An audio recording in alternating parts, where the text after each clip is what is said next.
You are listening to the Hiking Radio Network, where we talk the walk with shows by hikers, about hikers, for everybody.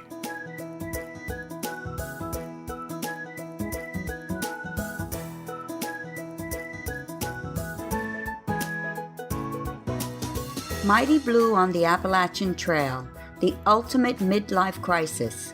Join Steve and his guests every week as he staggers from Georgia to Maine.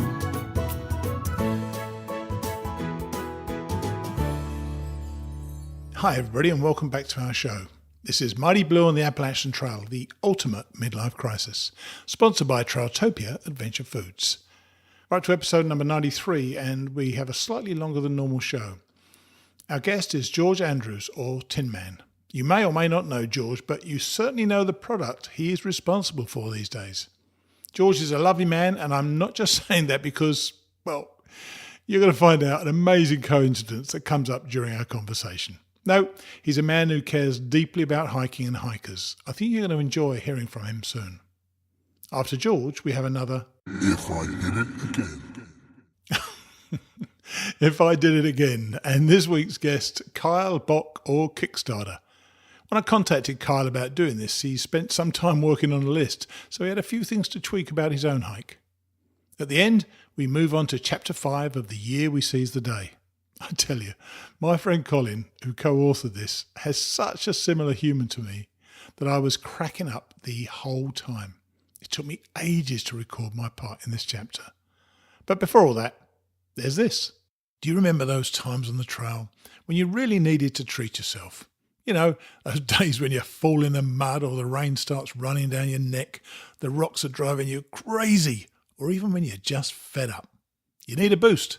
When that happens, stop hiking, take off your pack and treat yourself to one of Trailtopia's scrumptious desserts.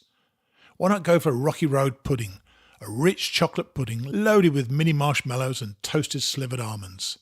By the time you get that into your system, you're going to be warm, toasty and satisfied. Try Trailtopia Adventure Food, the best of home cooking away from home. So now, with so much to squeeze into the show, here is George Andrews, or Tin Man, who is about to reveal his secret identity. Okay, we're on with George Andrews today, and you may or may not have heard of George, but he is a man with a secret identity. He has taken over the AWOL guide. Hi George, how are you? Well, good morning. I am doing fine. So you sound a whole lot less stressed than you did last night. You were driving home in an RV, I know, and you're now back home. You've had a good night's sleep, so I'm pleased about that. Well, yes. How did that come about? How did it come about that you had the opportunity to take over the AWOL guide? Well, I've known David for a long time, and he is the most amazing individual in the known universe, in my opinion. Wow. And he helped us out a lot. When I came out with my little pocket profile maps for AntiGravityGear, right. He was an amazing help and just completely selfless. And as he always is, he has helped so many people in the industry. Right. And so we distributed his books for him. We took a good portion of his workload off of him. He was doing basically the whole book by himself. Yes. And we just developed that relationship over the years. So he was ready to move on. His wife retired.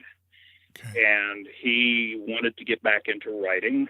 He wrote an amazing book, AWOL on the Appalachian Trail. Yes, I read it. And so we just were in the right place at the right time. And the rest is history. Well, we'll come back to that history in a minute. And funny enough, you mentioned his book. It's one of my earliest books I read. And I may be wrong about this, but I believe it was that book where, and I read, I think I opened the AWOL book the day before I started my hike. And it said somewhere in the beginning that this has got to be the thing you want to do more than anything else this summer. You know, hiking the AT. And it really struck a chord with me. And I thought to myself, that's exactly what I feel. It is what I wanted to do more than anything else that summer. And that set me up to go ahead. So I'm pretty sure that was David. I hope I'm right, and I will check it out later. But that was very helpful. So So you knew that he was ready to hand over the reins, and you'd already had that business connection and friendship as well. Did you think it was something? Sorry, you say. No, I was going to say, and it really was more than a business connection. It was a friendship, and again, he was doing most of the work himself, and how he did it is beyond me. It is an amazingly complex and time-consuming task, but he was ready to move on, and we were just in the right place. And did you feel like it was something you wanted to do, or did you feel not obliged, but did you feel it was something that needed to continue, and you thought you'd be a good person to take it over? It was something that scared the heck out of me. It really, I've joked in the past about how David was able to do it because everybody knows that the aliens built the pyramids over in Egypt, and he was one of the architects, so it was a piece of cake for him. But it really scared me to do that, because the one thing I wanted to do was continue the book. It needed to go on. It was such an amazing piece of work. And if I could only keep it at the level of quality that it was, I would consider that a major success. If I could improve it, that was impossible, but we are working hard. I was terrified.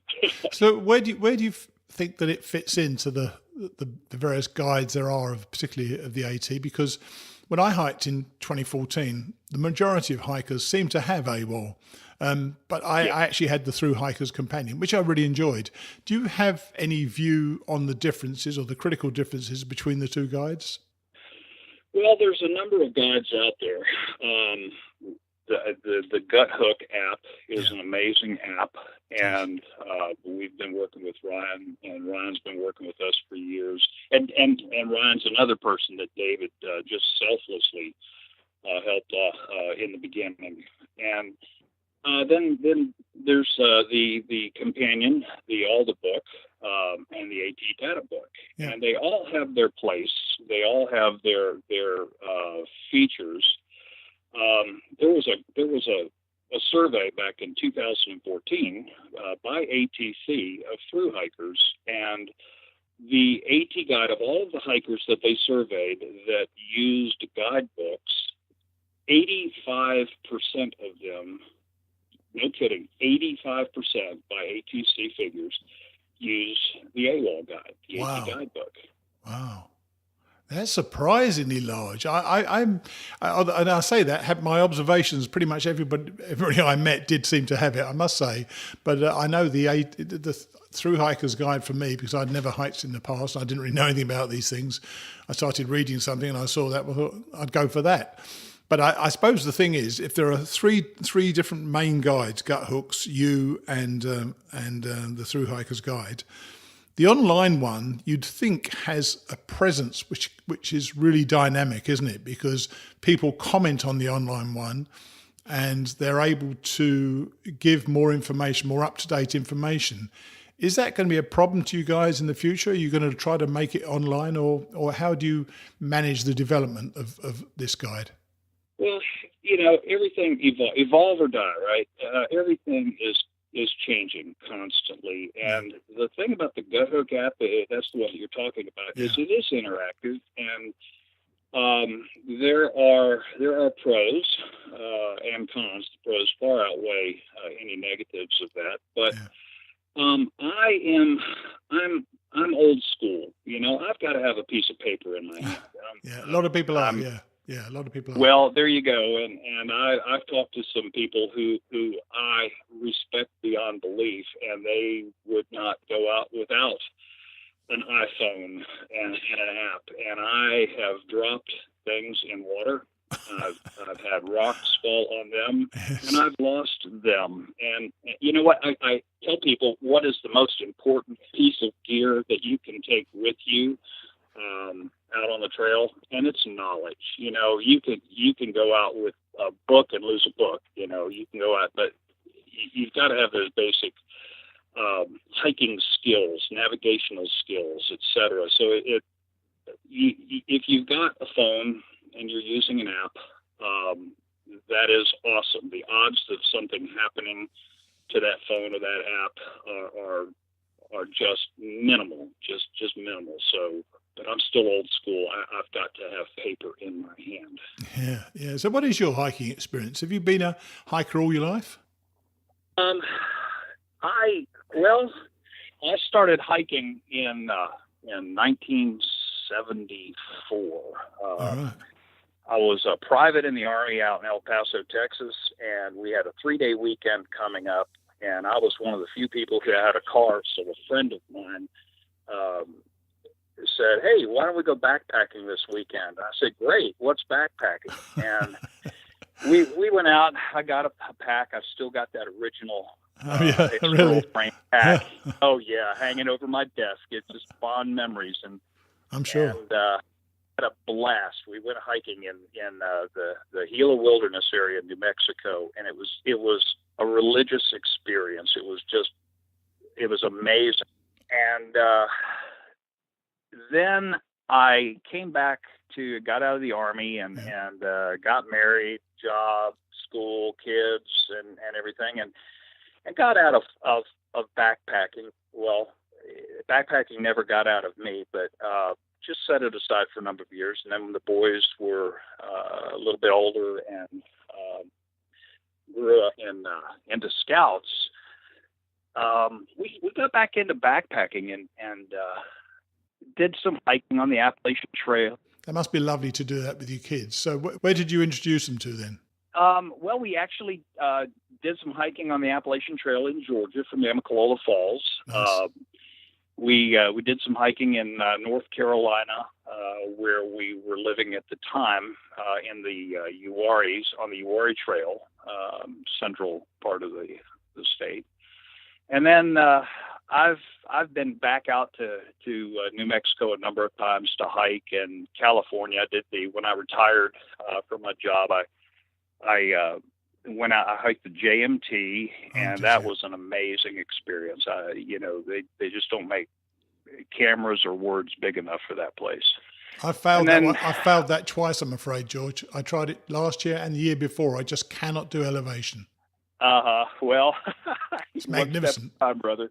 Yeah, well, yeah, exactly. One step at a time. Yeah, but I've done it. I don't think third time's a charm in this case.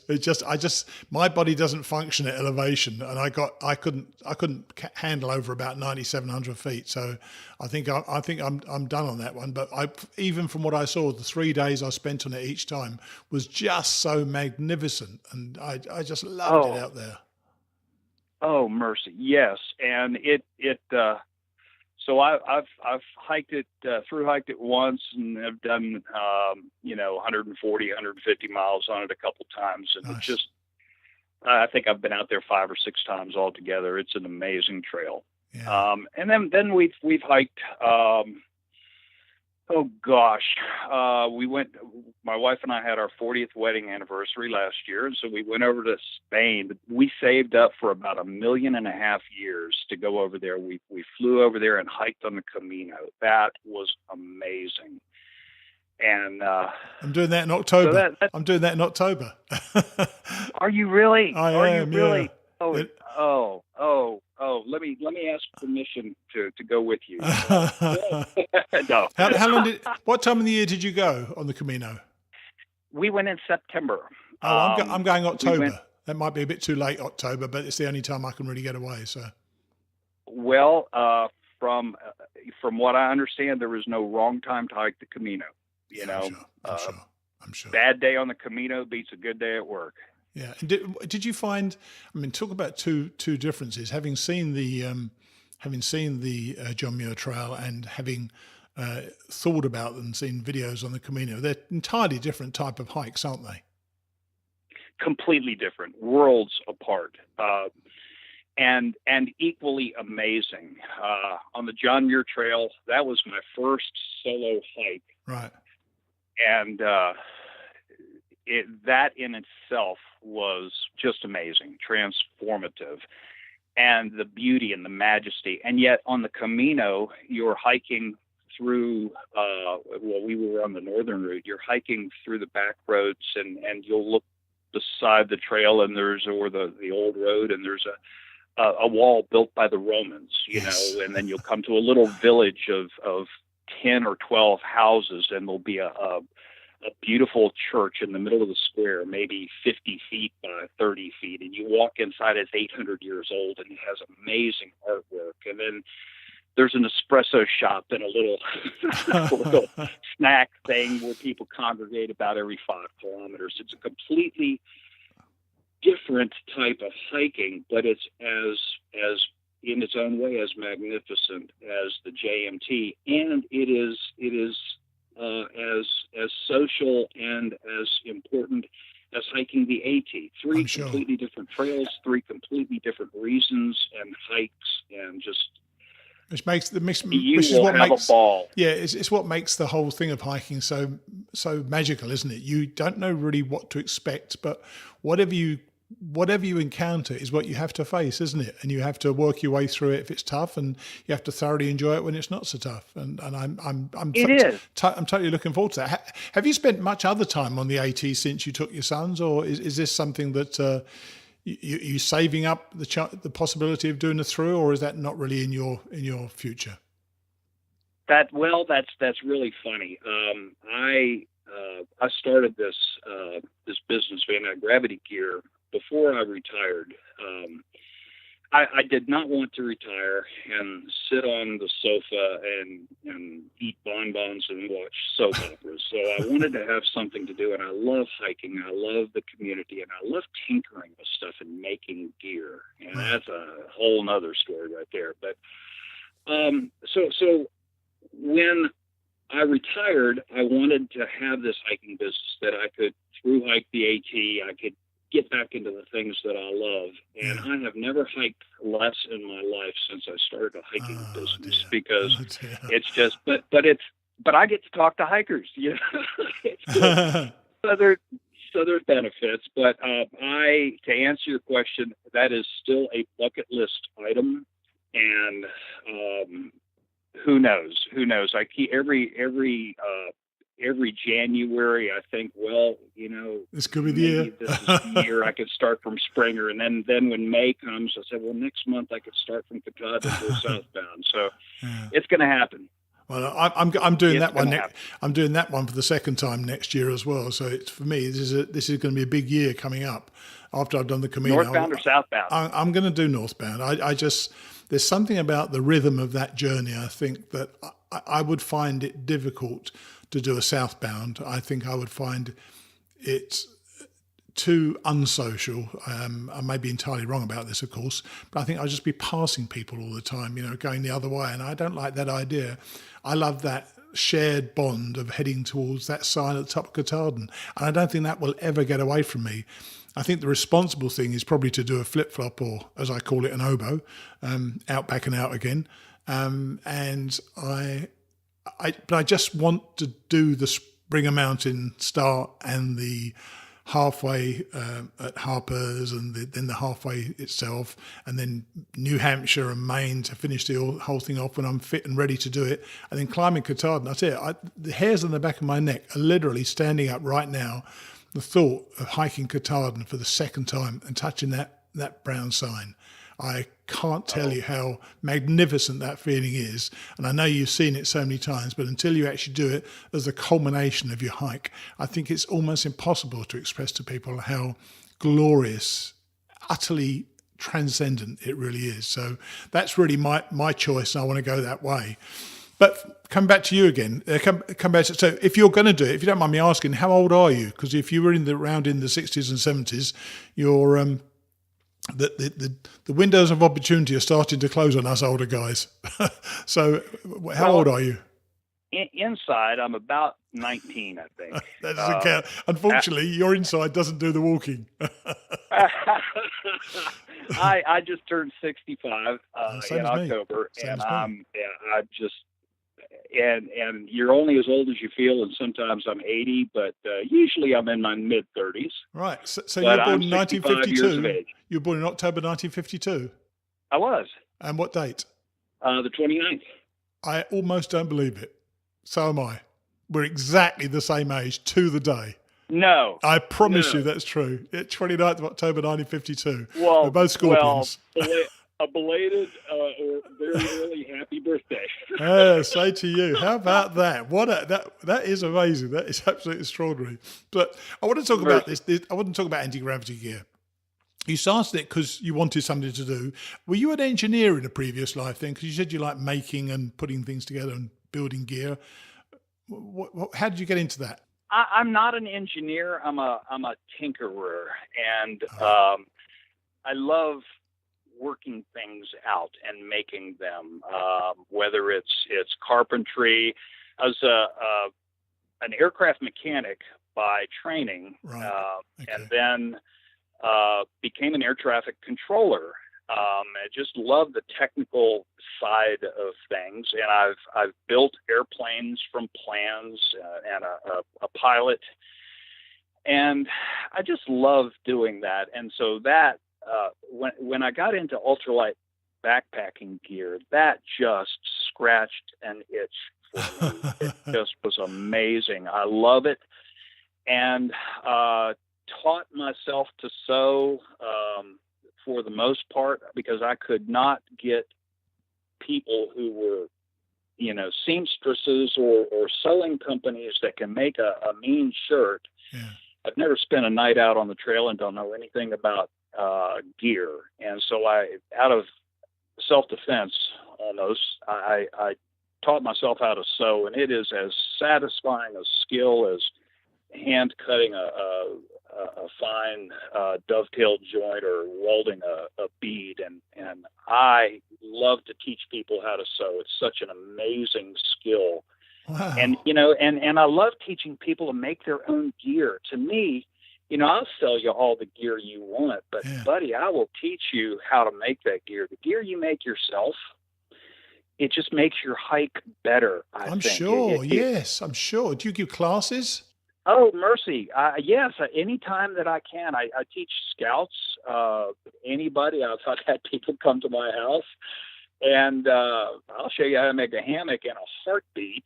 But, it could look ugly as a mud fence, but if you made it, it makes your hike better. I promise you. I've got an ugly stove collection of people who have made alcohol stoves, and for the most part, they all work, for crying out loud, but some of them are just absolutely ugly. And I like to when I say, in fact, my son and I were hiking on the AT, my youngest son, and we went to mountain crossings at Neal Gap, and bought this is back in about 2099 or 2000 somewhere.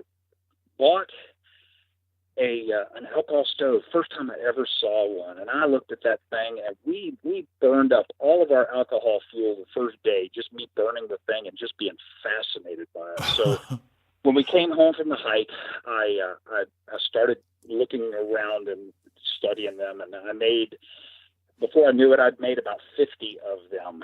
Wow. And in evaluation, the only 2 of them looked decent, and that I would feel proud of giving away or selling. Sure. So I made some jigs as if I were building, wing ribs for an airplane, and built the tooling and everything. And the stoves that I make today are exactly the same as the stoves I made when I started the business back in 2002. And I played with the jet size. I played with the jet location so that the flame would be exactly at the hottest part of the flame on the bottom of the pot, and it would be light, and they weigh like 0.4 of an ounce, and that does it for me. It takes 2.5 of these stoves to equal the weight of a silver dollar that you used to carry around in your pocket. Wow, and that's amazing. Phenomenal to me. Yeah, I mean, so that's how I got started. I find it interesting. You started that in 2002. You say anti-gravity gear. That was very was very prescient of you then, wasn't it? Because I don't think lightweight, not that I know because I wasn't a hiker, but my understanding is that the real push for lightweight has come in the last 10 years. And you were there before that, I presume. Well, yeah, and even way back in '74 when I was hiking in the Gila Wilderness, I made lists of everything that I took. And by golly, if I didn't use it on that hike, I felt like I had to write a 3-page essay on why I was justified taking it out again. So I got rid of the heavy stuff, and if I could lighten, and honestly, I am the guy, I swear to you, not only did I cut the handle off of my toothbrush, but I drilled holes in the remaining short stub handle. Oh dear! and that was That's just hilarious. I tell people that you and I can go hiking, and you can carry a typical 38 to 45 pound pack. And I can carry, when I hiked the JMT, my base weight was 12.39 pounds. Wow. And I can go out and I can carry a 15 or 18 pound pack. And one of us is going to have a better time, and one of us is going to be safer, and one of us is going to want to do it again. No question. No question. So you carry a 7 pound tent, or you can carry a 3-pound tent, or you can carry a 1.5 pound tarp that uses your tent stakes. Your hiking poles. Yeah. Well, it's interesting to me. I mean, this isn't supposed to be a commercial for your company, but at the same time, I think it's important that if you're doing this sort of stuff. So, do you specialize in any particular thing, or is there something that there's a particularly good deal on right now? And then I want to get back to the guide. But is there something that you specialize in right now, or do you think there's something that our listeners would really be interested in looking at? Well, we make rain gear, rain kilts, and pants, rain jackets, and the maps and the books. We make pocket profile maps that are, just like weigh 4 grams a piece, and they're basically they're of the AT. They're the Cliff Notes version on steroids of David's book, the AWOL. And they're waterproof, and you carry them in your pocket and everything. You refer to them like on a moment by moment basis, whereas you don't have to pull the book out. You do that when you're at camp, or you're taking a long break, or you're on a 0 day to plan. Yeah. But that's what we do, and then we make the stoves, and we when I got started in this business, nobody told me that I should be either a manufacturer, or I should be a distributor, or I should be a wholesaler, or I should be a retailer. Yeah. And I kind of did it all, and that was maddening. But it has kind of worked out. We've kind of found a balance of the gear. We resell some gear. We like to specialize in small mom and pops, but again, Evernew titanium is not a small mom and pop. And, But I said, what put this company on the books, and again, this is interesting. Pot cozies. I made a pot cozy out of Reflectix insulation material. I was standing in a Lowe's home improvement center looking at it. I'd just come back from a hike on the AT, actually. In fact, it was on that same hike with my son where we bought the alcohol stove, and I hate eating cold oatmeal, okay? And so I was looking for something I could wrap around my pot to keep my oatmeal warm. By the third bite, it's ice cold. So I saw this material, and I said, I could do something with this. And so I wrapped my pot in the thing, and it was a beautiful insulator and everything. And talk about lucky breaks. Backpacker Magazine did an article on alcohol stoves, and I knew nothing about, publishing dates and, lead times and all that stuff. So I had this stove that I was just so freaking proud of. And I put a stove in a box and sent it up to the gear editor at Backpacker Magazine, Dennis Luan. And the box was so big, and I said, well, I could put something else in there. So I took an old Wally World grease pot. Some people will know what that is. It's an aluminum pot from Walmart, and put a cozy on it and said, here's a couple things you might be interested in. And he called me back. Dennis Luan called me back and said, hey, George, I saw this, I got your package. I said, great. What'd you think of the stove? And he said, yeah, the stove was okay. And, dagger through the heart. He said, but tell me about this pot cozy. And so I told him about it. We talked about that and everything. And he said, well, could you send me one, or actually two, for these two different types of pots? And I'd like to take them out and test them. Wow. I said, sure. Knew nothing more of it. He called me back about a month later and said, hey, George, this is Dennis Luan again, Backpack Magazine. We took the gear out and tested it, and we're going to put you in next year's gear guide. Wow. And I said, great. Cool. What's that? I had no idea what that was. Well, to get into the gear guide was phenomenal. I'm sure. And I said, okay, great.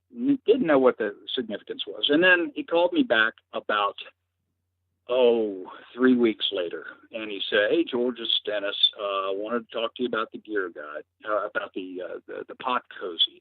Yeah. And I'm thinking, oh, great. They found out that I have infringed on a patent in Pakistan for a toothbrush or something. And he said, well, we've decided to, actually, he started the conversation. He said, how many of these can you make a month, do you think? And that was an interesting question. He said, we've decided to give you Editor's Choice Award for 2003.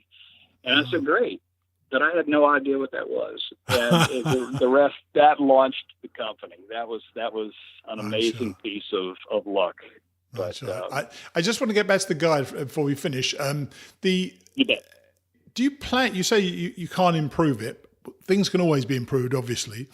Do you plan any current changes to the guide, and how are you going to manage them? Because the trail gets rerouted every year. How do you manage those changes with an upcoming guide? Well, we depend on hikers. For one thing, throughout the year, they will send us changes to the trail. Right. And then we depend on the establishments on the trail will tell us about changes that come in. Right. And then we contact ATC. We get their final changes and data at the end of the year, and that is what we calibrate everything to, so that everybody's telling the same story, Yeah. But we spend between 2,000 and 3,000 man hours a year calling, emailing, updating, hiking. We have so many people that believe in the project, and they help us out by sending in changes. And so that's how we keep it updated. I tell you, the killer thing that David introduced, I thought, was the way in which the whole guide is based around the profile, isn't it? You can see the profile and all the various points around it are so well melded together that it really, really works as a piece of paper, doesn't it, as well, as a paper guide? Yes, absolutely. And then the town data is important because, knowing where the all-you-can-eat restaurants are, that's extremely important to somebody who's burning 6,000 plus calories a day. That's done right, yeah. And hostels and outfitters and mail drops and everything in between. Those are all important points. So we call everybody. We've had people go to each one of the towns and verify the town data, and it is a daunting task. But I am proud to say that we have maintained the AT guidebook after 3 years now at the same level, and we've changed some of the things, minor changes like fonts and spacing and presentation. Sure. One of the things that we've changed is we have GPS or Googled every facility on there, and they're all located in their proper place according to the trail. It was sort of in some respects, it was a little random. And in the old days, just because of the way they were listed. But now, if you see a facility, there's no bias or anything about that. The facility that is closest to the point on the trail is the one that's listed first, and that means something. Yes, of course it does. How How else can we improve it? Here's something I'd like to tell you about, a possible improvement that we're working on. This is exciting. It's called Best of the AT. Okay. And one of the problems that I've had is, what do you do? You know, some people aren't happy until you're not happy. All they want to do is complain. All they want to do is say, "Oh, this person ripped me off," or "This place is a trash hole," or whatever. I feel you. Yeah, I know exactly what you mean. What do you do with that information? Oh, you know, gosh, the minute I try to put in some sort of a rating system of you know, there have been 2 reports of rude behavior, or blah, blah, blah, blah. The minute I try to do something that, it reflects badly on us. So here's what we're doing. We started something actually just before Trail Days, right, and we call it the Best of the AT. And the website is bestoftheat.com. And what we're doing is we've seeded that with $2,600 worth of prizes. We've got about 50 prizes for drawings. And we're getting other manufacturers and businesses to contribute stuff too. Like Vargo Titanium is giving about $400 worth of titanium gear, Dutchware, Lightheart Gear, Elemental Horizons, Hiker Yearbook, Yukon Outfitters, Shacks Are Better, Totes, Z-Packs, et cetera, et cetera. These people have all either donated prizes or have agreed to donate prizes. So here's the deal. What we're looking for is we're looking for the good stuff. You know, sure. If you've got something bad to say about somebody on the trail, keep it to yourself. I don't want to hear it, you know, but I want you to look for the good stuff. You know, if a shuttle driver picks you up at 3:00 in the morning at the trailhead because you broke your ankle and you need to go to the emergency room, that's the guy that needs to be recognized. So here's what you do. You go to that, you nominate them, the good stuff. That's all we want. You nominate them, and every time you nominate somebody, you are entered in one entry for a drawing. And you can't enter that guy 500 times, but by golly, you can look for 500 deserving people and make 500 entries. Yeah. And then at the end of the year, we're going to have a drawing and give all that stuff away. So that encourages the hikers to look for the good stuff. And then we're going to take all of those nominations, and an independent group of thru-hikers will go over those nominations and see who's really worthy of getting recognized and award. And we'll send those people a little plaque or a certificate, whatever. It will define itself down the road. But then in next year's guidebook, they'll have a little star by their facility, their establishment that says, by hikers, for hikers, 2018 nominated Best of the AT. Now, what we hope that will do, first of all, is get people to stop looking for bad stuff, start looking for the good stuff. Secondly, what that'll do is it will recognize the facilities that do that. And the third thing we're hoping that will do is it will raise the whole tide. Now, you know, another hostel in that same town will be looking at it and saying, what do I have to do to get a star? I quite agree. I quite agree. I think it's a really sensible thing, because you're right. Negativity, and it is only in the eye of the beholder, as is positivity, I guess, as well. But really, you know, you get constant bad news about things, then that doesn't really help anybody. But constant good news about things, I think, starts making other people change their ways. And I think that's a really rational thing to do. So I look forward to seeing that. That's what we're hoping. We're also hoping, you know, maybe this can go across platforms. You know, maybe this will be something, it's not an anti-gravity gear thing, not an AT guide thing, but a community thing. And who knows where it'll go, but that's the fun part of it. You know? Very, very, very, very cool. I just want to ask you one last question. It's going to be, okay. When we spoke yesterday, you were really stressed, and I know, like you said earlier on, you don't get out in the woods much. What do you get from your time in the outdoors that you can't get from anywhere else?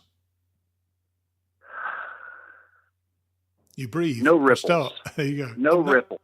I get no ripples on my pond. You know, I wrote about this in a journal probably 15 years ago. You know, it's the waters just calm down, and it takes about 5 to 7 days before you're your brain slows down and you think, did I pay the insurance bill? I've got to get the tires rotated someday. All of those things just sort of fade away, and you calm down and you fit into your proper place. That's what I get out of the trail. That is such a lovely answer. I tell you, no ripples is a beautiful answer to it, and I think we'll end on that because I appreciate you taking the time out to chat with us about both anti-gravity and obviously the AWOL book. You've got David originally, obviously, and now you're presenting a fantastic opportunity for the trail or the people who use the trail to make their experience better. And this best of, I think, is a wonderful idea. So I'm so glad you introduced that or you at least mentioned it on the show as well. So I really thank you for your time today. Oh, thank you so much. And come on down. I'll teach you how to sew. As with the same birthday, there must be similarities. Trust me, sewing isn't one of them. Amazing. That really is. Thank you so much. It's just been a joy to talk to you. You have a great day. I loved it. Thanks a lot. All the best then, George. Bye. All right. Bye-bye. He is exactly the same age as me, to the day. We had absolutely no idea. What a lovely man, eh? He taught himself how to sew and even offered to teach me. I can't see that happening, but it was very generous of him to offer. It was interesting to me to see how he had always been into, the idea that lighter the gear, the better. So I guess starting anti-gravity gear was a natural extension of that. I admire him for incorporating the AWOL guide into his offerings. As I said, from what I saw in 2014, it was really widely used. Sounds like it's almost mandatory. You should watch out for the best of the AT. I'll be putting the link into the show notes. Head over and check it out. Lastly, I thought that no ripples was a perfect image to project about what hiking and solitude does for him. Before we get on to Kyle, I wanted to remind you that I'm now posting on Facebook under the Hiking Radio Network Facebook page. One of our listeners, Scott Humphrey, kindly suggested that I should suggest this to you. Scott says, to ensure that your listeners don't miss something posted on the Hiking Radio Network page, they should select following and see first. Otherwise, your posts may not always appear in their feeds. Thanks very much for that, Scott, and I hope you take his advice. By the way, to help spread the show to other networks, please share my Facebook posts if you enjoy the various shows that we have. Cheers. Now, this week's If I Hit It Again.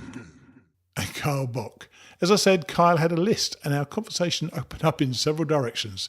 Here's Kyle. Okay, this week on If I Did It Again with that silly noise, we've got Kyle Bock or Kickstarter. Hi Kyle, how are you? I'm doing great, Steve. Thanks again for having me on. Lovely to hear your voice again. And you know what this is about? We spoke yesterday, and Kyle's got a list of things he'd changed, so that's quite interesting. Most people wouldn't have changed their hike. So what is it about your hike you might have considered changing if you were ever to do this again? Well, I mean, there's certainly some things that I wouldn't change. I wouldn't change the whole experience, but I mean, there are some things that I would do differently if I did it again. I think one of the first things is, astoundingly, I didn't start a single fire on the trail, my whole hike. So, I mean, that's something I'd like to change. I guess you just get to camp and you're simply too tired to want to deal with it. But I mean, that's something that I would change again. And I think I was just worried about everyone's tent, and would hate to be the guy that started the fire that put a hole in someone's tent. Well, I took the opportunity of being old. So because I was old, I let all the youngsters start the fires, and that worked for me. And I just sat around and warmed myself up. But you're right. I used to get to camp so tired. It was just exhausting to even consider. I mean, I'd go around hunt for wood, but man, getting the fire started looked exhausting. They kept bending over and blowing at those flipping logs. Oh, it's a nightmare. So did you? But you know how to do it, don't you? Yeah. Once we stopped and ate, I mean, it was hiker midnight. So yeah. I mean, it was time to hit the sack anyway. But of course, while getting into the sack, you had to eat again, even if you just ate 20 minutes prior. But, absolutely, yeah. So, what else would you think of changing? Another regret of mine is not swimming more. Oh wow! Hitting the swimming holes, and I only went swimming a handful of times, and I mean, there's so many opportunities too, but it just seems like whenever we were coming to the really nice holes, like especially through, I think it was Connecticut, right by the Massachusetts border there was that gorgeous little ravine that we went through. That's right. And it was just it just wasn't warm enough that day. Right. But yeah, swimming would certainly be something that I would do more again if I had the opportunity. Did you go in at Laurel Falls, that big waterfall? When we went through Laurel Falls, 3 inches of rain had fell in like 36 hours. Oh, wow. And Laurel Falls was a rager, so much so that we had to wade like 2 feet deep through the trail of water because it went around that rock bend. Yes, I remember. And yeah, we were going through 2 feet. It was hairy. That was probably the hairiest part of the wow, of the trip for sure. It was that high? Oh, it was so high. The locals were saying that they had never seen it that high before. Wow. Yeah, I don't blame you for not going 3 in the inches water in then. 36 hours. Jeez. Yeah. Did you go to it? I mean, I put my feet in the water at some of the places in Maine, but it was September then, and man, it was getting cold by then. Yeah, when I was going through Maine, it was actually fairly hot because I finished on August 17th. That's right. So when we were going through, it was pretty hot. But again, I didn't go swimming enough. It's a shame. Yeah. It's a shame because our bodies deserve to go swimming. I mean, I would wade in up to my knees every now and again, but I never actually went swimming. Well, I did a couple times. Did you jump off the bridge? There's a bridge you jump off as well, isn't there? No. When we went through, what was that bridge called? I can't remember. I had a lovely stay at that barn right there at the garage from that trail angel. Oh man, she was a sweetheart. But yeah, it was far too cold. Going through there, it must have been, I think there was a high of like the lower 50s and it was freezing. But again, had I done it again, you got to jump off the bridge. Where was that? Massachusetts? No, it was further south. I was sure it was further south than that. But you know what? The James River? I think it was the James River, actually. Yes, you're right. That's exactly what it was. Yeah. No, I didn't jump off either of the bridges. There was 2 bridges that people jump off, and I didn't do either, sadly. So what other things did you put on your list? I mean, there's always room to take more pictures, of course. Yes. But I think I would have started banging out miles like off the rip immediately. I started out with like a 10, 10, and 11, and then a 21. But I would have started hitting 20s. Wow. Right from the get-go. You'd just be in shape quicker, and I was ready for it, and I didn't do it because I wanted to hike with the girl I started with for the first 4 days. But you were a pretty fit guy anyway, weren't you? And so that probably helped you. I couldn't have done more than about 7 or 8 miles a day for the first, about a month, I think it was. I struggled to get my hiker legs. I only lost 11 pounds on the trail. I started off at 168 and finished at 157. So I didn't have I was relatively fit before I went, despite having knee surgery 6 months before the trail. But do you feel that long miles, though, in some ways impinges upon your ability to take in a scene and hang out for half an hour or an hour on a rock just looking at the view? Absolutely. We hit a lot of miles. There was a stretch there, like right around the Shenandoahs, where McQueen and I we went 200 miles in 7 days or something. And, oh my gosh! It was great. It was one of my favorite times of the trip. But again, I mean, I think we missed out. You always miss out on an opportunity to meet someone or take the time to just soak it in. But that was, part of the deal that I made with myself before I started the trip was to push my body and, see what was going on. So I think in that respect, it was worth it to really see, how far I could push it.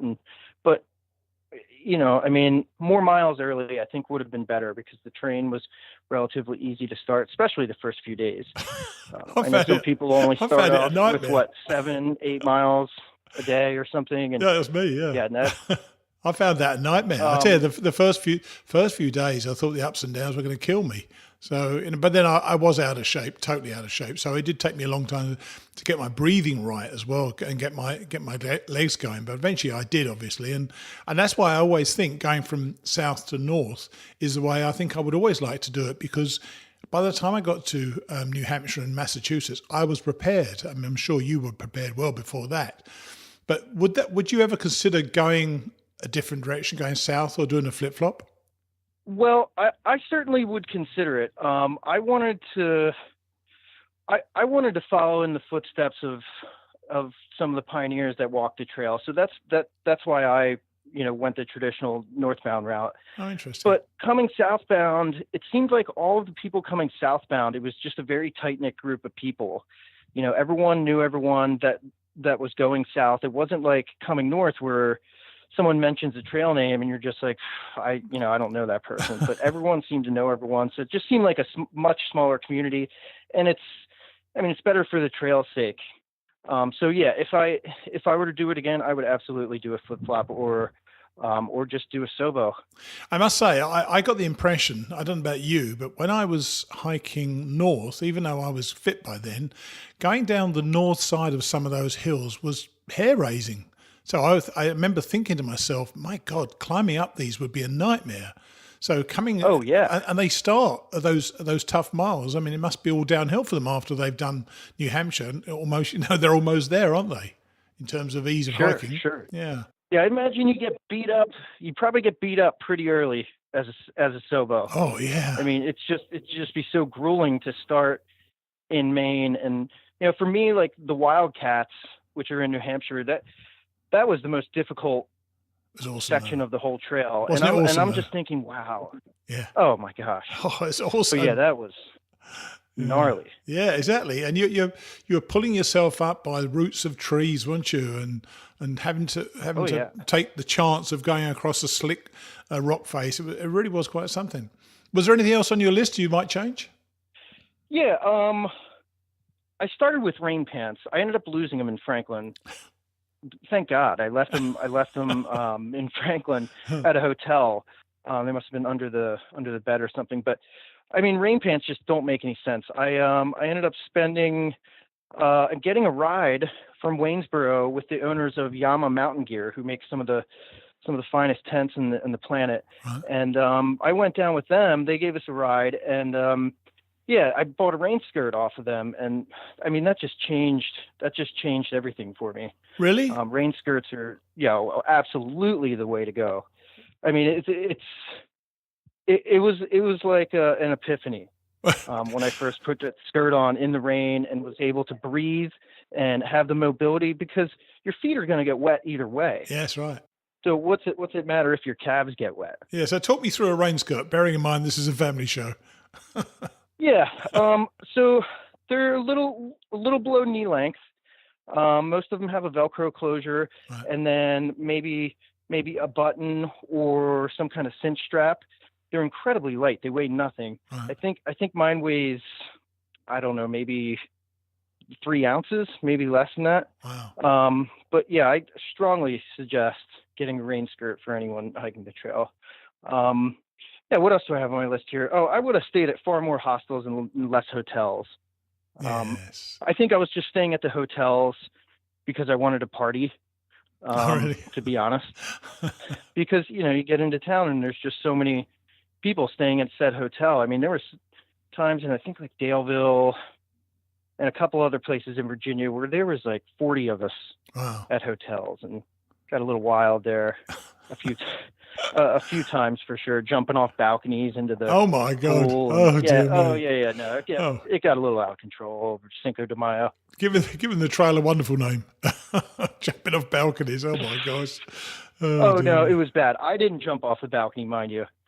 But there was definitely young kids doing it. Would you ever consider doing this trip again realistically, though? Is it something that you can see yourself ever doing, or would you think, now I've done this, I don't want to do it again? Because I'm, as I told you yesterday when we talked about this, I'm actually going to do it again 5 years after I first did it. And for me, I'm excited because it's going to get that window of opportunities closing for me. It's nowhere near like that for you. You're in your late 30s or your 30s.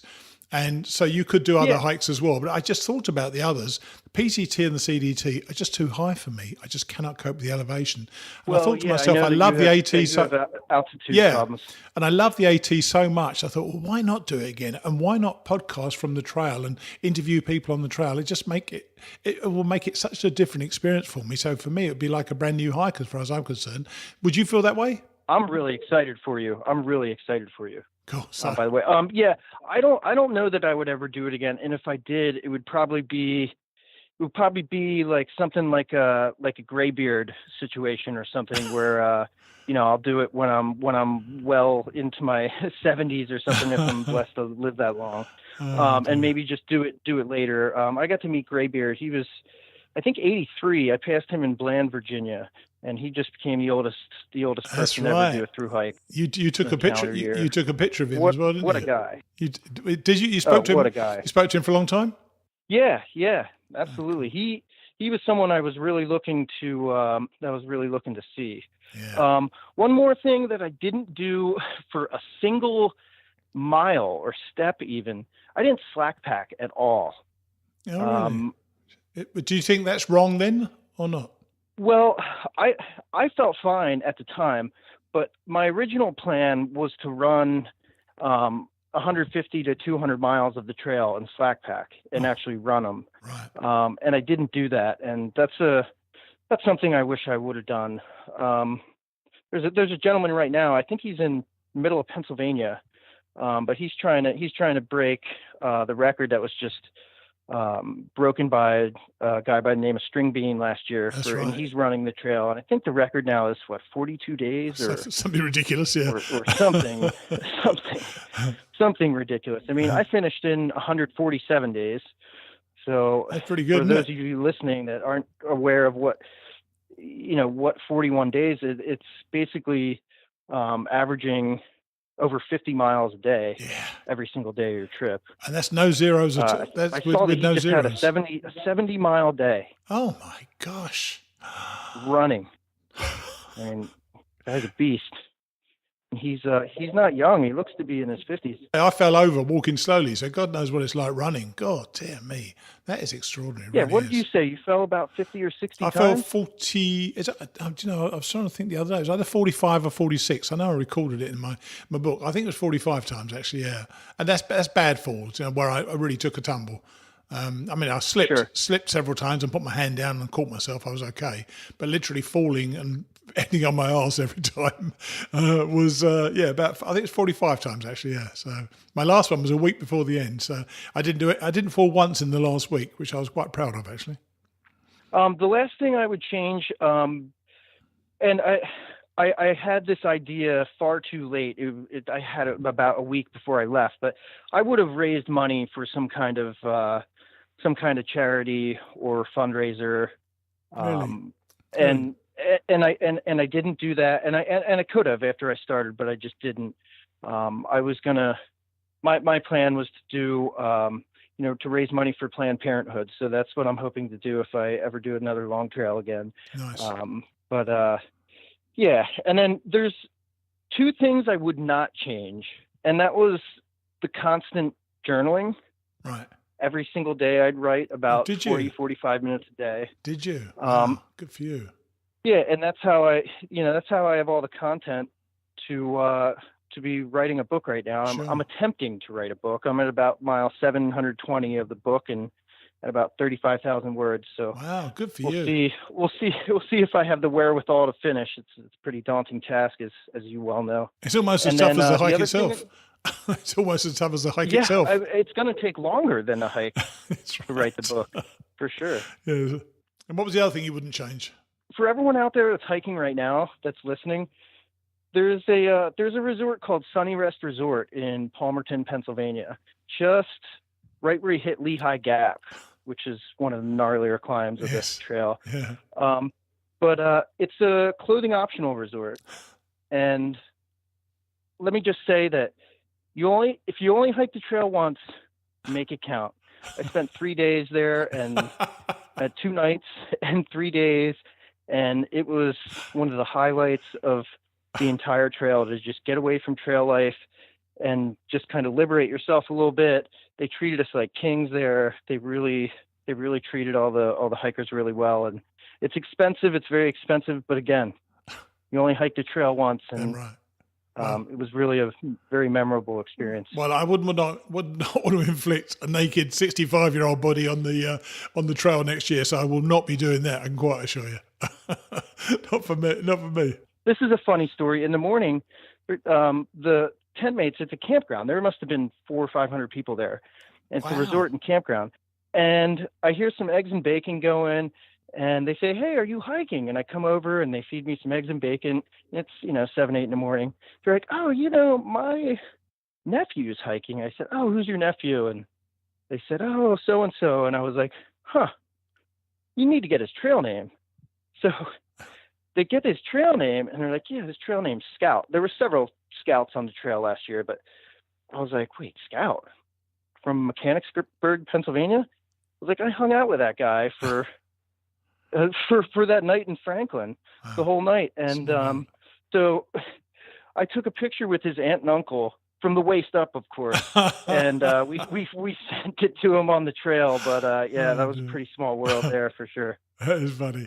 That is so funny. Well, look, I know you lived it really, really intensely, your trip, and we did have a catch up about the trip, and I'm delighted that you found enough things that you thought you might change, but I also love the fact you would keep most of it as it was. So I'm really pleased we had the chance to catch up again, Carl. Yeah, and of course, always go lighter, always take less. Of course. I think I started, my base weight was 23.8 pounds. Wow.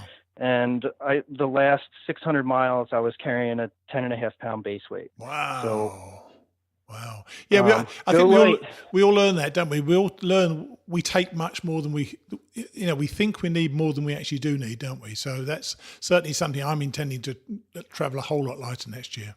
Yeah, I really hope that you do, Steve. Your body will thank you for it, and then you can forgive yourself from 5 years ago for carrying so much weight. You're How heavy was your pack? 42 pounds with food and water first day. Yeah, 42 pounds. I actually dropped 7 pounds when I came home after I got bitten by a dog. I dropped 7 pounds of stuff that I hadn't used once in 3 months on the trail. Not once. So I dropped 7 pounds of it. Yeah, it's ridiculous. I know. Trust me, I know how ridiculous it sounds. So I'm definitely going to go with much lighter stuff, and I know I will feel comfortable knowing that I've got enough because I know what I need. So I think the experience of having done it before is really going to help me when I go next year. So Well, don't forget your tetanus shot in case you get bit by another dog, or a rabies vaccine or something. They're up to date, of course. All right, mate. Well, lovely to talk to you. All right, really nice to talk to you. And Kyle and Lara are going to talk another time, actually, because we're having to chat about some of his artwork, because we're talking about getting some T-shirts. So I'll catch up with you guys on that another time. And obviously, Carl, you and I will talk about it sometime in the future. All right. You got it, Steve. Hey, thanks so much for all your support during the trail and after I finished the trail. It's really you've really become a special person in my life, and I really appreciate you. Oh, I appreciate that. It's very nice of you to say so. I'll speak to you soon, all right, mate? Cheers. Then. All right. Later, Bye. Steve. Bye. That is why you should always keep lists. I don't think I've heard regrets in the past for more fires or more dips in the lakes. And I thought it was interesting that he considered that by going fast, he might miss the opportunity to meet someone new or miss a view. As for the clothing optional place, that is certainly not on my list of must visits next year. It was great chatting with Kyle again. I really like that guy. Now, onto the book. Both Ellie and Colin have parts today in this chapter, and while that is slightly more complicated, it is nowhere near as difficult as trying to read a book and reading something that makes you laugh. I give you Exhibit A. Wake up at 2 a.m. to the sound of a... Wake up at 2 a.m. to the sound of a spent... Yeah, well, there was plenty of that. That is just one of, 24 examples. When you hear me read it, you'll hear that I was about to go again, but just about got through it. So here is Chapter 5 of The Year We Seize the Day by Elizabeth Best and Colin Bowles. I will see you next week. Chapter 5, Day 4, Vilava to Puente la Reina. Colin, never say Navarre again. By the next morning, Ellie has a smile back and is ready to walk again. I suppose I will never really understand what this walk means to her. 2 days ago, she was doing a funky chicken down the mountainside, legs wobbling like jelly on springs. Today, I expected to be putting her on a plane back to Melbourne. A part of me does not think she is physically strong enough to do this, but today she is not only talking about going to Santiago, but walking the rest of the way to Finisterre as well, another 80 kilometres. Ellie's physical struggles have as yet not permeated through my own pain, which I am doing my best to hide, even from myself. I have not treated her unkindly. If she is sick, I will make sure she gets safely on a plane and I'll finish the journey and the book myself. Or I'll go home with her, if that's what she wants. Whatever provides the best opportunity for not thinking. Because I don't want to think about my life right now. It hurts too much. What I want is distraction. As we eat breakfast, Ellie is her old self again. She has rediscovered a passionate appreciation of food. Ironic, really. We eat scrambled eggs and brown rice. This is perfect for us, she tells me, spooning a heap onto her plate. It's full of complex carbohydrates and protein. Carbs give you energy and protein is good for building muscle. Yeah? Did you know that Negro people have a higher proportion of fast-twitch muscle fibers than white people? Fast-twitch muscles are perfect for quick explosive action, which is why black guys win most of the Olympic medals in the 100 metres and also why white men can't jump. It's genetic. For thousands of years, their ancestors were hunting lions and elephants while ours were home, ploughing fields and burning witches. Wow, I love having breakfast with Ellie. It's like doing a pilgrimage with your own personal dietitian.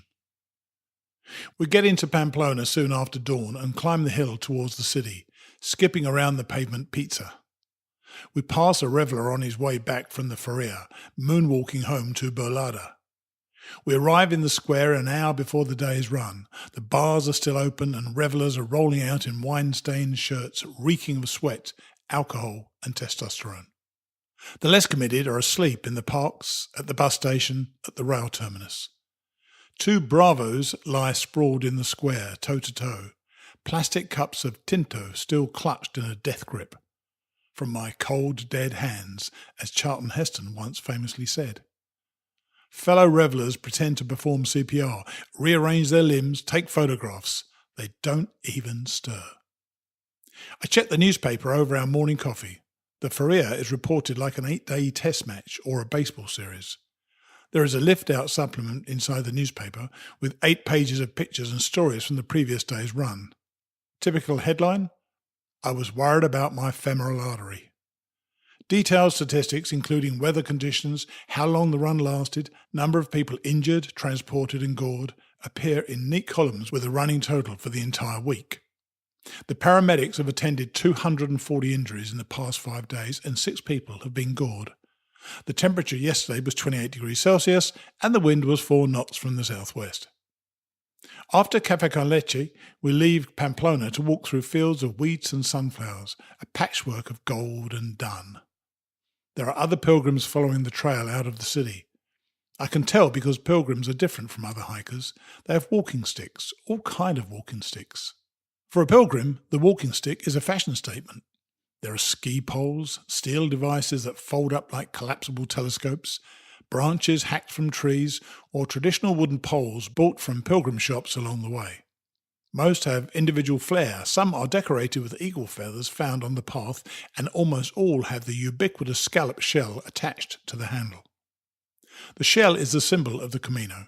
St. James is never seen without one, which he wears on his rather rakish hat, which maybe he got from Jesus as a Christmas present. You will see one of these shells on the walking stick or backpack of every pilgrim on the Camino. The origins of this symbol are unclear, but they almost certainly predate Christianity, or at least the Santiago tomb. One legend says that when James first arrived in Spain, a pagan wedding was about to turn pear-shaped because the bridegroom and his horse fell into the sea, but James saved him from the waves. When the groom reappeared from the water, coughing and spluttering, he was covered in scallop shells. What was the bridegroom doing on a horse near the beach on his wedding day? Was he rushing back from his bucks party? How did he fall into the sea? How did James get him out? I suppose he was a fisherman by trade. But a groom and a horse would have been very heavy. Did he have one of those special chairs they use for catching swordfish, or did he trawl for him? What did he do afterwards? Did he take off the scallops and throw him back, try to catch some more? These are all good questions. The answer to all of them, of course, is that if you believe any of this crap, you also believe the Easter Bunny comes down the chimney every Halloween. The real reason the scallop is emblematic of the Camino is less fanciful. In pre-Christian times, the original pilgrim trail was to the Temple of Venus at Cape Finisterre, and one of the icons of the religion was the scallop shell that served as a talisman against evil as well as a symbol of fertility and rebirth. This symbol was almost certainly appropriated by the latter-day Christians, cutting and pasting onto existing beliefs to make their own more palatable to the locals.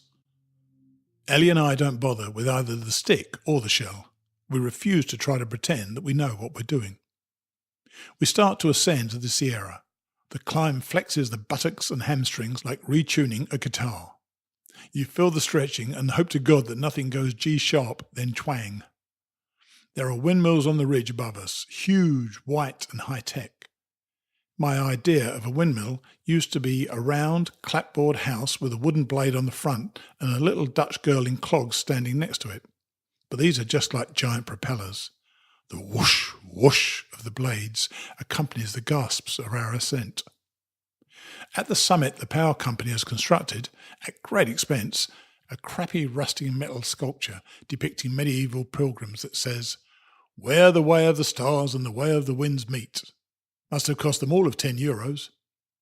We stopped for a break. It was a big climb and I wasn't sure Ellie would make it, not after almost collapsing just 2 days ago. It's not like there's much of her. Arnold Schwarzenegger shit's bigger than her. She is tall and slender as an underwear model, but she has a heart like a football. A 27-year-old Elle Macpherson with feet like water skis. She drinks some cold sweetened tea and chows down on half a chocolate bar, then takes off like a frightened racehorse. Ellie has some sort of weird sugar imbalance thing going on, and the snackers set it off.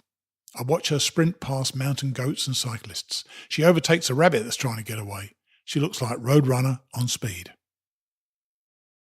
Ellie, back on track. The views are awash with colour. Blazing yellow fields of sunflowers, patchwork crops and distant hilltops, the biggest of which lies before us on the far side of Pamplona. It is the first time I've looked up from my feet since we began. A sudden return of strength has boosted my confidence. The food and rest yesterday helped, and before setting out this morning I loaded my pockets with a variety of snacks. 6 pockets, 6 different delicacies. Nuts, dried fruit, wholemeal crackers wrapped in plastic, boiled butterscotch sweets, gum and a mini fern-sized chocolate bar. In the last 48 hours I have lost all the weight I'd purposely gained in preparation for the walk. It's obvious food will play a vital role throughout the weeks ahead. I'm prepared to eat my way across Spain and arrive 10 kilos heavier if I have to. Yesterday I met a woman from Barcelona who has the opposite intentions. She's dragged her husband to Roncesvalles in the hope a long walk might trim a few kilos from his waistline. She spotted me in the garden of the monastery in the afternoon, doing yoga beneath a tree, and asked me to show her and her husband a stretch that might help his back. They were a strange pair, the kind you're more likely to meet in a rowdy pub than on a pilgrim trail. The husband lit a joint while the 3 of us rolled, bent, stretched and laughed on the grass. Their pilgrimage holds no real significance, no great meaning. They say they'll stop when they get sick of walking. Their Camino will be measured by the kilogram, not the kilometre. Though it was a tough ask, yesterday I promised Colin that we would catch Mercedes and Simon within the week. I want to try and make up the day we've already lost. We left the monastery in the morning, planning to walk through Pamplona and 30 kilometres on to Puente la Reina, the same distance they'd walked the day before. Long days on the Camino mean that walking just a kilometre further than someone else at either end of the day could put you behind or ahead of them for the remainder of the entire journey. The chances of us finding them aren't good, but they aren't bad either. By doing so, we'd be back to our original schedule and back with friendly faces. I also want to prove something to Colin and restore his faith in me. So side by side, we head straight for the summit. Later that afternoon, following a chocolate-inspired dash down a mountain, Colin finds me in the main street of a deserted town, slumped against a vending machine, grinning deliriously and sipping on a cold can of Coke Light, Europe's own Diet Coke. "What the hell was all that about?" he laughs. I'd pre-warned him about a childhood illness that had resulted in the condition hypoglycemia. Over the years, I've learned to manage my blood sugar levels using natural supplements and nutrition, But in a new environment, with new foods and increased exercise, it's going to take me some time to readjust. For a guy who's never had to think twice about what he eats, Colin finds it fascinating that I have to. He immediately takes an interest, which is nice, in a weird kind of way. It's rare. I explained that I occasionally misjudge it and throw my blood sugar levels out of whack. If I don't burn up excess energy in my system, my body tries to compensate for the imbalance and my sugar levels plummet. If blood sugar levels spike, it's manageable, but if they dive, it could wipe me out for days. Thinking he's found the solution to tackling every hill we face from now on, Cole stocks up on chocolate biscuits in the next town, offering them to me at the base of each mountain to ensure I don't lag behind. He also gives me the green light to dart ahead any time. Later that day, we reach Puente La Reina, 30 kilometres to the west of where we set out that morning. We check into the first of 2 albergues and gratefully take off our packs. We made it. Taking your pack off is both pleasure and pain. Relieved from the strain, the muscles in your back, stomach and chest release like slack rubber bands. The vertebrae in your spine don't cope as well. While supported, they're kept aligned like a row of obedient soldiers. Slip off your pack and suddenly they stray, wandering off in different directions as if scattered by small arms fire. Bend, click, crack, click, click, stretch, clunk. That's better. The differences between Colin and me are evident in many ways. The more we talk, the more ironic it becomes that we should find ourselves out here together. He's a father, I'm a daughter. He's an established author of 20 years' experience with a repertoire of over 30 books. I'm a novice of 1 published book, working on a second. He is the crusty professional, I am his trusty sidekick Tonto. One thing we do have in common, however, is a love of food. This has become our bond. And after 7 hours on the road today, I am less concerned about finding a shower than I am finding calories, thousands of them. The shops are due to close in 30 minutes and will not reopen until after siesta at 5 p.m, so we head into town and decide on a bar. Choosing from bars in towns that have more than one is a simple process. We don't go by reputation or recommendation as you might in your own country, because we lack local knowledge and our Spanish sucks. Nor do we select by the menu. We read Spanish worse than we speak it.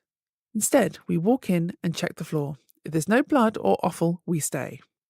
Colin and I do our best to decipher the menu, and I accidentally order 3 meals. Fortunately, I am sitting opposite a man dubbed the human garbage can. He tells me this was the affectionate nickname bestowed upon him by his wife and daughters. Despite the fact that he ate lunch just 2 hours earlier, Cole generously offers his support. And before I swallow my first mouthful, the 3 plates piled with carne arroz, stewed meat and rice, menestra, stewed vegetables, and lomo y patata, stewed pork and potatoes, are licked clean. Colin doesn't eat food, he sucks it down like an industrial-strength vacuum cleaner. On the odd occasion he does chew, his jaw gapes and slaps like a fish out of water. Cole obviously enjoys eating, and already I've learned that any conversation you might attempt is wasted until both the plate and bread basket are empty. Satisfied, we return to the albergue. After a cold shower, I hand wash the day's walking clothes, hang them to dry, and sit out on the grass in the afternoon sun near the clothesline to start writing up the day's notes. It is there I meet Ben and Emily, a couple from France who might be lovers or siblings, hopefully not both. It's anyone's guess, and no one is game to ask. Seeing me alone, they come over and ask if they can join me. They are both young, attractive, very friendly, and speak fluent Spanish, French, and English. As proud as I am to be Australian, it is at these times I feel slightly inadequate. The flip side of casual is laziness. I'd never needed French or Spanish because, unlike Ben and Emily, my country is not bordered by 8 others. It's no excuse. I would like to learn Spanish, I explain, showing them my little blue notepad marked with pages of scrawled translations. So you're not from England? Ben asks. English people think everyone should speak English and won't even try. I reassure them that I am not English, and for the next 2 hours Ben and Emily teach me a few new Spanish words. By nightfall, I have made 2 new friends and filled 3 more pages of my pocket pad. A good day. Colin, using the bath with normality. The albergues are also known as refugios. These are the hostelries where you stay as you make your way along the Camino. We will encounter all types. Some are school gymnasiums requisitioned by the church for the Holy Year, as the army might requisition your home as a barracks during a war. Some are privately run, like bed and breakfast establishments. There are half-ruined monasteries run by monks or nuns, but most are church properties run by volunteers. Like the box of chocolates in Forrest Gump, you never know what you're going to get. At the beginning of our journey, we were issued with a pilgrim's passport, which allows us to stay for just one night in one of these places, as long as we move on early next morning. The cost is humble. Sometimes €5 is way too much, but it can be way too little. The smell of the Camino is the smell of rancid cheese. By late afternoon, in every albergue, hiking boots stew on balconies and under beds, steaming like fresh turds on a steel shovel. A hot day in Castile y Leon and a pair of hiking socks go off faster than a blue cheese in a Balinese urinal. Even if I can't remember how a particular albergue looked, I can still remember what it smelled like. There is a star system for ranking the refugios, and this is my attempt to demystify this grading. 5-star. Has a garden, a modern kitchen and a washing machine. Is situated in a 16th century monastery with moss-covered stone walls, run by a pleasant middle-aged Christian gentleman with a kind disposition and silver hair. 4-star. Has no garden. The kitchen has no microwave oven and the laundry has no clothes dryer. Is situated in a chalet with a russet roof and a flower box. Run by a fruity 20-year-old university student who failed his English exams at his last 2 attempts and is now studying to be an exotic dancer in Biarritz. 3-star. Has a flower box. The kitchen is in the laundry and the oven doubles as a clothes dryer. Is situated in a former army barracks and run by a surly middle-aged priest with halitosis and a signed photograph of Franco above his desk. 2-star. Has a concrete yard, a coke vending machine and cement wash trough. Is situated in a disused Jai Alai court. Is run by a 30-something lesbian nun with hairy knuckles and a suspiciously prominent Adam's apple. 1-star. Found in a darkened alley, smelling of urine and boiled turnips. Has no garden, but there is vegetation growing inside. You can only wash your clothes on the nights they are boiling cabbage. Is situated in a medieval monastery with crumbling stone walls and no roof, run by a former member of Franco's secret police. Every albergue has a set of rules posted prominently. I found the following posted on the wall of a crumbling hostelry near Lyon. In the shelter, they will have the right to pass the night the travelling ones that seasoned credentials bring. Fry will be due to cook with water. The sweeping containers will be due to use and the rest of the food in the shelter will not be able to be left. The connects to the internet will be at the most of 1 hour and its act will be the own will. The baths will have to be used with normality. We've already established a routine and this is mine. When we get to an albergue, I find the baths with normality, wash my t-shirt, underwear and socks, find a bar, find somewhere for dinner, write up my notes, complain about how sore my feet are, go to bed, wake up at 2 a.m. to the sound of a Spaniard swallowing his sinuses. At 4:30, get up and start walking by the light of a half moon. Do this for about 35 to 40 days and you've done a pilgrimage. Ellie, the hapless pilgrims. Colin and I agree over dinner to wake at 3:30 a.m. and hit the road by 4 a.m, ahead of the other 100 or so pilgrims who will spend the night in Puente La Reina. I am buoyed by our day's performance, and after several €1 bottles of local celebratory Spanish red, it seems like a great idea.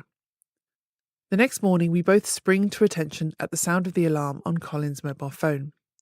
We crawl from our bunks, slide our packs outside the dimly lit corridor, passing a handful of less dedicated pilgrims still sleeping in their bunks. Colin crouches on his haunches, stuffing his sleeping bag into his pack, while I duck back with my torch to scan the room, making sure we've not left anything behind. When I re-emerge, Colin has already made his way down the hall to the meals area of the hostel. I tiptoe quietly, conscious of the fact we are the only two awake. But as I get closer, the noise coming from the end of the hall suggests otherwise. There, Cole stands in the middle of the dining room amidst a group of 20 more dedicated pilgrims, who are loudly chatting amongst themselves in several languages.